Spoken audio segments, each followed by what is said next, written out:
Good morning दोस्तों, good morning बच्चों। Electrical concept में आपका स्वागत है। दोस्तों, हमारा जो चैप्टर चल रहा था वह इंडक्टर चल रहा था। हमने कल इंडक्टर के बारे में पढ़ा भी था। हमने यह जाना था पिछले वीडियो में कि यह जो इंडक्टर होता है, जिसे हम चोक या कोयल कुंडली के नाम से भी जानते हैं, यह एक्चुअली में इसका जो मेन वर्क होता है, यह धारा में हो रहे चेंज का क्या करता है, विरोध करता है, यानी कि करंट के चेंज का अपोज करता है इंडक्टर। बेसिकली अगर आपसे कोई पूछता है कि इंडक्टर का क्या वर्क होता है, तो यह धारा में हो रहे बदलाव का विरोध करता है। और इंडक्टर यदि किसी भी सप्लाई, यानी कि अगर वो सप्लाई की प्रकृति एसी है और एसी के साथ यदि इंडक्टर को जोड़ा जाए तो वह धारा के मार्ग में कुछ रुकावट भी पैदा करता है, जिसे हम इंडक्टिव रिएक्टेंस के नाम से जानते हैं। और उसे हम एक्सएल लिखते हैं। कितना लिखते हैं? Inductive reactance. इसकी वैल्यू कितनी होती है? 2πfl। ठीक ना दोस्तों। तो यहाँ हमें यह ध्यान देना है कि यह जो इंडक्टिव रिएक्टेंस होता है, यह सिर्फ एसी सोर्स के लिए ही एप्लीकेबल है, डीसी में नहीं होता है। तो हम इसको कुछ एग्जाम्पल से समझेंगे, क्योंकि हमारा पिछला वीडियो यहीं तक गया था। तो इसको हम एग्जाम्पल से कुछ इस तरह से समझते हैं। सपोज दैट यह एक एसी सोर्स है और इसमें हमने एक इंडक्टिव कोयल जोड़ के और एक लैंप को लगा दिया, ठीक है। और दूसरा हमारा जो है दोस्तों, दूसरा हमारा यह डीसी सोर्स है और हमने यहाँ पर भी एक इंडक्टिव कोयल लगा के और एक लैंप को जोड़ दिया। अब होता यहाँ पर यह है कि यह एसी सप्लाई के कारण यहाँ पर धारा के मार्ग में कुछ अवरोध पैदा हो जाएगा। किसके कारण? इंडक्टर के कारण। जिस तरह से रजिस्टर के कारण धारा के मार्ग में अवरोध होता था, उसी तरह से इंडक्टर के कारण भी धारा के मार्ग में अवरोध पैदा होता है। तो जब रजिस्टर के कारण धारा के मार्ग में अवरोध होता है तो उसे हम रजिस्टेंस कहते हैं। उसकी यूनिट क्या होती है? ओम होती है। और जब इंडक्टर के कारण धारा के मार्ग में अवरोध पैदा होता है तो हम इसको क्या बोलते हैं? Inductive reactance. और इसकी भी यूनिट ओम ही होती है। तो इसमें कुछ ना कुछ इंडक्टिव रिएक्टेंस होता है, तो उसके कारण से यह बल्ब क्या जलेगा? यह बल्ब जलेगा तो बट धीमा जलेगा। कैसे जलेगा? धीमा। और यह बल्ब, क्योंकि यहाँ पर आपने देखा कि जो हमारा इंडक्टिव रिएक्टेंस होता है उसकी वैल्यू अगर हम बात करें 2πfl होती है। अब अगर हमें इस कोयल की वैल्यू पता चल जाए, सपोज दैट यह कितने हेनरी की, चूंकि इंडक्टर की इकाई क्या होती है बच्चों? हेनरी होती है। तो मान के चलिए यह 10 हेनरी की क्या है? ठीक, कोयल है। कितने हेनरी की? 10 हेनरी की। तो अगर हम इसको इस फार्मूले में रखेंगे, ये पाई की वैल्यू 3.14 रख देंगे और 50 हर्ट्ज की फ्रीक्वेंसी होती है हमारे यहाँ भारत में, और यहाँ पर इसका 10 रख देंगे एल की जगह पे, तो कुछ ना कुछ वैल्यू हमको इंडक्टिव रिएक्टेंस क्या हो जाएगा? मिल जाएगा। ठीक, क्या कितना होती है? 2πfl। तो अगर 2 multiply by 3 into 14 into 50 hertz, और ये है जो हमारा इंडक्टर है उसकी वैल्यू कितनी है? ये 10 हेनरी का हमारा क्या है? इंडक्टर है। तो जब हम इसका मैथमेटिकली कैलकुलेशन करेंगे तो कुछ ना कुछ वैल्यू हमको मिलेगी जो ओम में होगी। किस में होगी दोस्तों? ओम में होगी। तो इस रिएक्टेंस के कारण, इस क्या है? इंडक्टिव रिएक्टेंस के कारण धारा के मार्ग में कुछ ना कुछ अवरोध पैदा होगा। तो यहाँ पर क्या हो जाएगा कि ये जो बल्ब है वो धीमा जलेगा। और यहाँ पर क्या होता है? यहाँ पर 2πfl, और आपको पता होगा कि जो हमारी डीसी की फ्रीक्वेंसी होती है वह 0 होती है, 0 हर्ट्ज होती है। तो जब हम यहाँ पर 0 रख देंगे तो आप सबको पता है कि किसी भी नंबर में अगर हम 0 का मल्टीप्लाई करते हैं तो वह क्या हो जाता है? सबको 0 बना देता है। तो यहाँ पर क्या हो जाएगा? एक्सेल 0 हो जाएगा। तो यानी कि ये रुकावट, मतलब यहाँ कुछ नहीं है। डीसी सोर्स के लिए इंडक्टर जो होते हैं कोई भी अवरोध पैदा नहीं करते हैं। और यह हमारा जो बल्ब होगा वह क्या ज़्यादा मतलब कि पूर्ण ग्लो करेगा। कितना करेगा? पूर्ण ग्लो करेगा, पूर्ण रूप से ग्लो करेगा। ये हमारा बल्ब पूर्ण रूप से ग्लो करेगा। तो आपको शायद यहाँ समझ में आ ही गया होगा कि जो हमारा इंडक्टर होता है तो वह एसी सप्लाई में इंडक्टिव रिएक्टेंस पैदा करता है, जबकि डीसी में यह किसी तरह का रुकावट पैदा नहीं करता है। ठीक ना, मतलब इससे होके धारा आराम से इजीली बह जाती है, ये किसी तरह का विरोध पैदा नहीं करता है। ठीक है ना दोस्तों, तो आप एक बार इसको अच्छे से समझ लीजिए, स्क्रीनशॉट ले लीजिए। फिर हम आपको इस इंडक्टर में के कारण बैक ईएमएफ पैदा होता है तो उसके बारे में हम यहाँ समझाएंगे थोड़ा सा, और उसका एक न्यूमेरिकल भी करवाएंगे। ठीक है,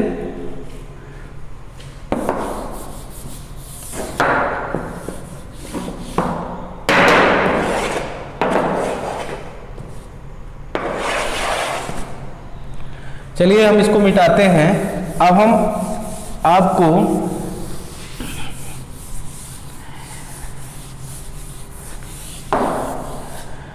दोस्तों, पहले आपने कभी यदि ट्रांसफार्मर पढ़ा होगा तो म्यूचुअल इंडक्शन पढ़ा होगा कि ट्रांसफार्मर में म्यूचुअल इंडक्शन के कारण क्या होता है, जो प्राइमरी से सेकेंडरी वाइंडिंग में जो स्टेप अप स्टेप डाउन हो जाता है वोल्टेज सप्लाई सोर्स हमारा, यानी कि वोल्टेज करंट, वह क्या होता है? म्यूचुअल इंडक्शन के कारण होता है। तो इसी तरह से एक इंडक्शन और होता है जिसे हम सेल्फ इंडक्शन कहते हैं, स्वप्रेरण। ठीक है ना, तो यह स्वप्रेरण के कारण होता है। उसमें क्या होता है, ट्रांसफार्मर में ये ट्रांसफार्मर की दो कॉइल होती हैं, तो इसमें जो है फ्लक्स पैदा होता है, और यह फ्लक्स क्या करता है सेकेंडरी वाइंडिंग के कंडक्टर के द्वारा यह कट हो जाता है यह फ्लक्स, तो यहाँ ईएमएफ इंड्यूस होता है।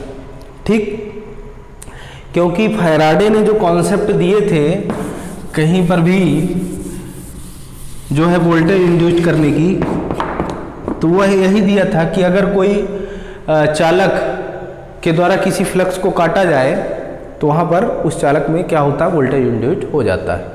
अब जरूरी यह होता है कि चाहे चालक गतिमान हो या कि फिर जो है तो हम किसी तरह से उस फ्लक्स को गतिमान करें।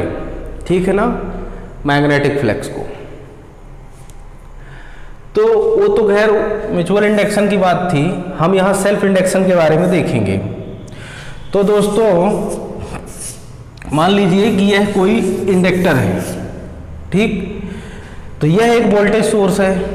ठीक ना, यह वोल्टेज सोर्स के कारण जब सप्लाई हम इसमें देते हैं तो जो ये किस स्वभाव की है, यह प्रत्यावर्ती स्वभाव की है यह सप्लाई।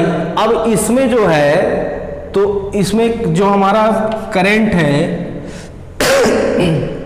समय के साथ क्या है दोस्तों, बदलता है। कभी प्लस, कभी माइनस, कभी प्लस, कभी माइनस।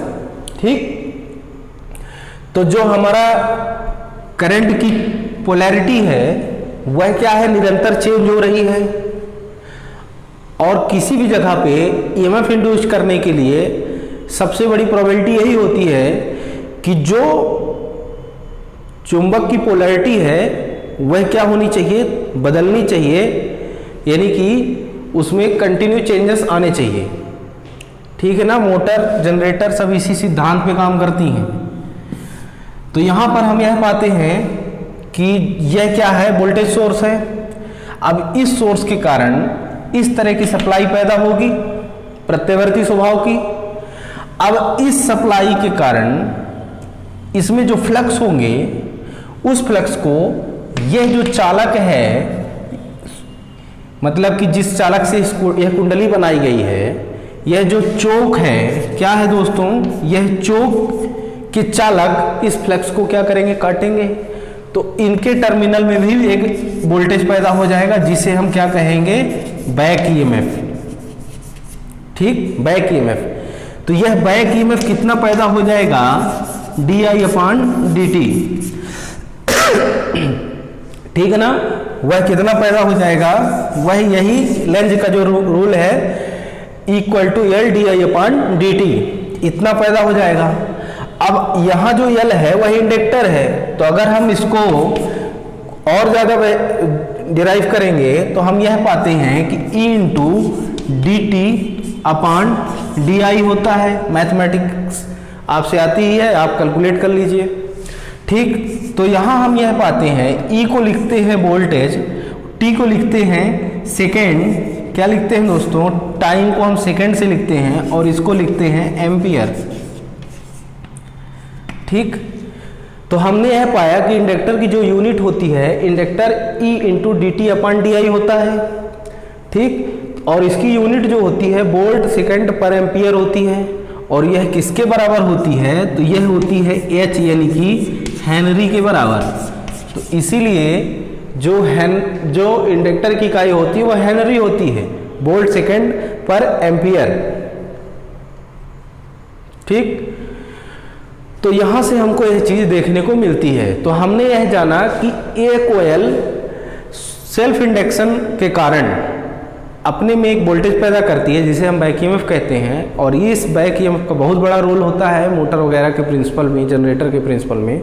तो आप यहाँ पर इसका नाम देख लीजिए क्या होता है और कैसे पैदा हो जाती है करंट, आपने समझ ही लिया होगा कैसे वोल्टेज यहाँ पर बैक ईएमएफ बन जाता है। तो फिर हम मोटर को पढ़ेंगे, जनरेटर को पढ़ेंगे, तो वहाँ और भी समझेंगे कि उसका क्या महत्व है बैक ईएमएफ वगैरह का।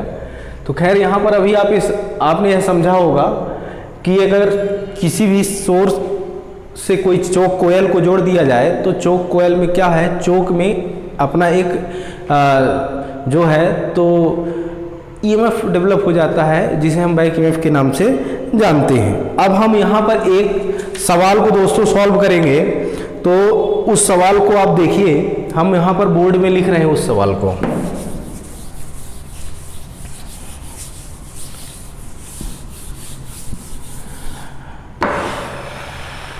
इक्वल टू होता है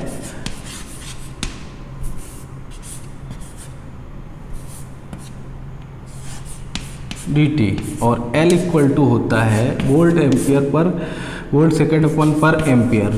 दोस्तों कभी भी अगर हेनरी किसके बराबर होता है तो वोल्ट सेकेंड पर एम्पियर के बराबर होता है। इंडक्टर की इकाई क्या होती है तो वोल्ट सेकेंड पर एम्पियर भी आ सकती है, हेनरी ना के। तो आप एग्जाम वगैरह पे के हिसाब से इसको समझ के रखिएगा, यहाँ ये इसका मतलब हेनरी है। ठीक, अब हम यहाँ पर उस सवाल को लिखेंगे कि एक 10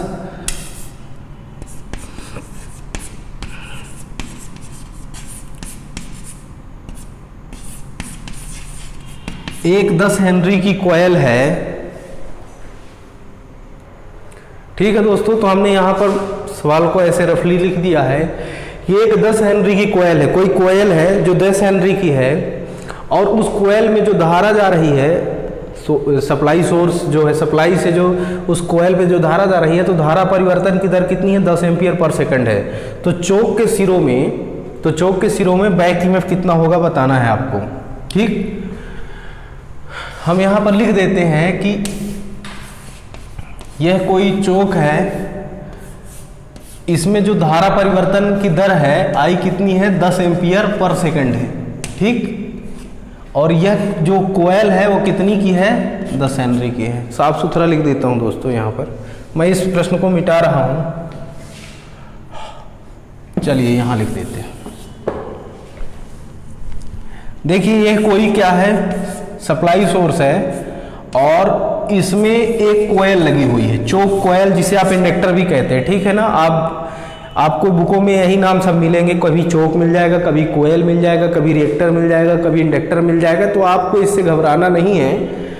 इसका मतलब क्या है, इसका मतलब चोक ही है जिसकी वैल्यू कितनी है, 10 हेनरी है। ठीक है ना, इसमें जो आई है, आई की वैल्यू कितनी है, 10 एम्पियर है, और जो करंट होता है वो समय के साथ आगे बढ़ता है, तो 10 एम्पियर पर सेकंड है। ठीक है,